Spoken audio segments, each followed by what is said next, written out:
morning! Magnus Hellberg here in Los Angeles with my daily dashboard update on July 25th. It is Monday, another week ahead of us. And I don't know if you're as excited as I am, but I hope you are. I hope you're having a great week ahead of you, wherever you're at. I'm giddy with anticipation. I know. Well, you may notice a tie today, which is unusual now. I haven't had a tie in a long time. But I'm going to the listing appointment later today, and I figure I better try to look good for this one. And well, Scott and I were both going on a listing appointment today, and we're both trying to look good as we possibly can at our old age. Scott and I are talking about disclosures in the real estate business, and nobody knows disclosures like Scott Carmody. Scott? Well, we had a phone call this morning. Somebody was asking some questions about disclosures. So, when selling a house, a seller must fill out certain statutory disclosures, things that are required by law. And these disclosures have questions on them with answers. Usually it's a multiple choice.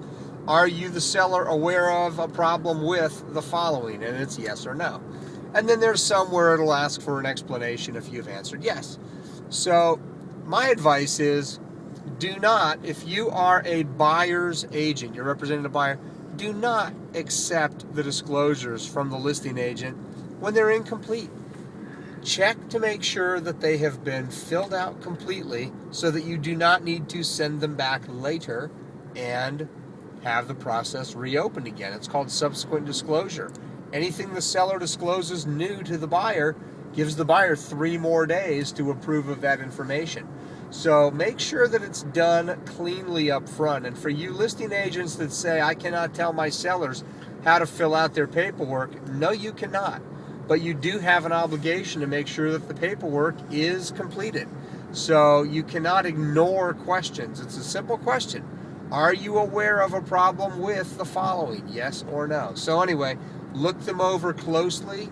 Any holes in the disclosures can come back to haunt the seller. The seller can get sued for 3 years from the date of the close of escrow for not disclosing something. 3 years. In a market where property values were going up, the sellers were fine with buying a house back.